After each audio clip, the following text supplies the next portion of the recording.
Hello বন্ধুরা, আসসালামু আলাইকুম। সকলকে মাহে রমজানের শুভেচ্ছা।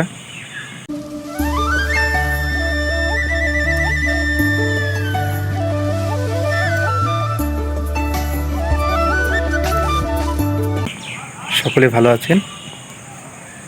প্রতিদিনের ন্যায় আমি আবারও চলে আসলাম আপনাদের মাঝে সংযুক্ত আরব আমিরাতের ভিসা সম্পর্কিত আরও একটি আপডেট ভিডিও নিয়ে। বন্ধুরা, যে যেখান থেকে এই ভিডিওটি দেখছেন অবশ্যই ভিডিওটি না টেনে শেষ পর্যন্ত দেখার অনুরোধ থাকবে আমার। তো প্রথমত বলি ভাই, সংযুক্ত আরব আমিরাতের ভিসা নিয়ে আপনারা ইতিমধ্যে দেখছেন এবং জেনেছেন যে সংযুক্ত আরব আমিরাতের ভিসা নিয়ে কিন্তু অনেক পোস্ট হয়েছিল মিডিলে কিছুদিন, এবং আমিও আমার ভিডিওতে বলেছিলাম যে সংযুক্ত আরব আমিরাতের ভিসা খুলবে, এবং অনেক সোশ্যাল মিডিয়া প্ল্যাটফর্ম, অনেক মাধ্যমে কিন্তু আমরা দেখেছিলাম। এবং সংযুক্ত আরব আমিরাতের রাষ্ট্রদূতও কিন্তু বলেছিলেন যে সংযুক্ত আরব আমিরাতের যেই ভিসা, এই ভিসার ব্যাপারে কিন্তু তিনি কথা বলেছেন, এবং ভিসা কবে খুলবে এটা নিয়েও কিন্তু তিনি একটা মতামত প্রকাশ করেছিলেন। কিন্তু আসলে মতামতের তুলনায় এখন কিন্তু আসলে ভোগান্তিটা বেশি হয়ে গেছে আমাদের।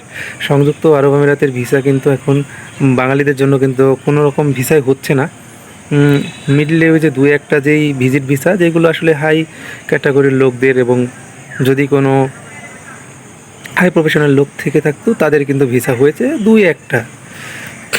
এখন কিন্তু কোনো প্রকার ভিসা হচ্ছে না, ফ্যামিলি ভিসা হচ্ছে না, ভিজিট ভিসা। আর লেবার ভিসার কথা কি বলবো ভাই, লেবার ভিসার জন্য অপেক্ষা করতে করতে আজকে অনেক দিন যাবৎ অনেকে বসে রয়েছেন, এবং আসলে লেবার ভিসাটা ওপেন হওয়ার কথা ছিল, নিডলে ভিজিট ভিসাটা হওয়ার কথা ছিল, কিন্তু ভিজিট ভিসাটাও খুললো না। ভিজিট ভিসাটা খুলছে কিন্তু এখনও পর্যন্ত প্রসেসিং হচ্ছে, ভিসা হচ্ছে না। বিষয়টা এমন হয়ে গেছে। এখন করণীয়টা কি? সংযুক্ত আরব আমিরাতের ভিসা তো খুলছে না, এখন কবে নাগাদ খুলবে, কবে খুলবে, এটার কিন্তু মানে ক্লিয়ার কাট কোনো কথাবার্তা হয়নি। অনেকে বলছেন যে মার্চের 15 তারিখে খুলবে, অনেকে আবার বলেছিলেন যে ফেব্রুয়ারি মাসের মধ্যেই খুলবে।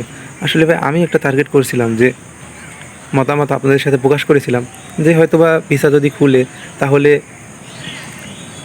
ফেব্রুয়ারির মধ্যেই খুলবে, না হলে ভিসা খুলবে না, না হলে আপনারা অন্য একটা সিদ্ধান্ত নিতে পারেন। এখন তো ভিসা খুলছে না, তাহলে আপনারা কি করতে পারেন? একটা কথা, আপনারা এখন কী করতে পারেন?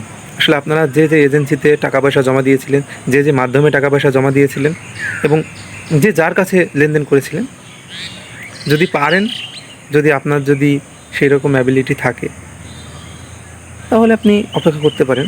তবে আমার ধারণা থেকে একটা স্পষ্ট কথা বলি ভাই, এখন অপেক্ষা না করাটাই ভালো। সংযুক্ত আরব আমিরাতের ভিসার জন্য অপেক্ষা না করাটাই আমার মতে বেটার হবে। আপনারা যদি সংযুক্ত আরব আমিরাতে যেতে চান, তাহলে আপনাকে ফ্রিজন ভিসায় বা ফ্রিজন কোম্পানিতে ইন্টারভিউ দিতে হবে, তারপর সিলেক্ট হতে হবে, স্টেপ বাই স্টেপ ফলো করে তারপরে যদি আপনার ভাগ্য ভালো থাকে তাহলে আপনি যেতে পারবেন সেখানে। তবে এখন মিডল ম্যানের মাধ্যমে আসলে লেবার ক্যাটাগরির ভিসার জন্য যদি কেউ লেনদেন করে থাকেন বা লেনদেন করে বসে থাকেন, আমি বলবো কি ভাই, ওই টাকা উইথড্র করে নিয়ে আপনারা চাইলে পাশের দেশ সৌদি আছে, তারপরে আরও বিভিন্ন কান্ট্রি রয়েছে, সে সকল কান্ট্রিগুলোতে আপনারা নির্দ্বিধায় ভিসা লাগাতে পারেন। এখন আমি শুনলাম নাকি মালদ্বীপের ভিসা খুলছে, মালদ্বীপের ভিসা নিয়েও আমি একটা ভিডিও আনবো আপনাদের সামনে। আর রাশিয়ার যে ভিসাটা, রাশিয়ার ভিসাও এখন বর্তমানে হচ্ছে।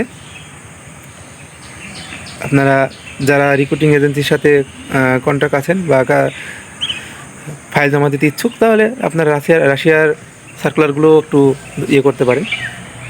তারপরে এখন বর্তমানে ভাই সংযুক্ত আরব আমিরাতের ভিসার জন্য অপেক্ষা না করাটাই ভালো। আপনারা চাইলে পাশের দেশগুলোতে ট্রাই করতে পারেন, এটা আমার একান্ত মতামত।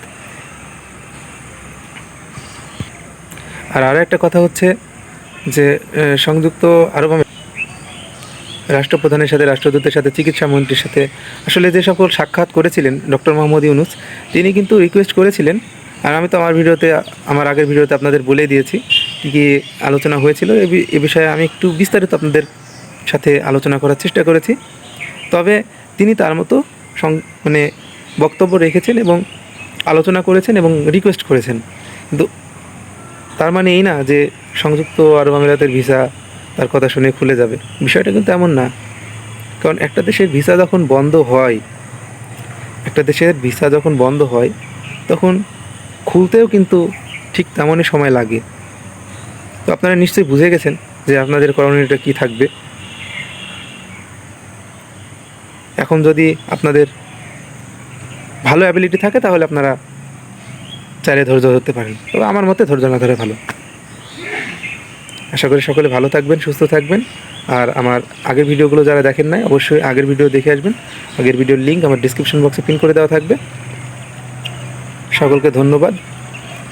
এবং ভিডিও শেষে একটি কথাই বলতে চাই, আপনারা ভিডিওটি ভালো মতো বুঝবেন, তারপরে কমেন্ট করবেন। আসলে ভাই আমি মিথ্যা কোনো কথা বলিনি, আমার একান্ত মতামত আপনাদের সাথে শেয়ার করলাম। এখন আপনাদের যদি ভালো লাগে অবশ্যই লাইক, কমেন্ট এবং সাবস্ক্রাইব করতে ভুলবেন না। ধন্যবাদ।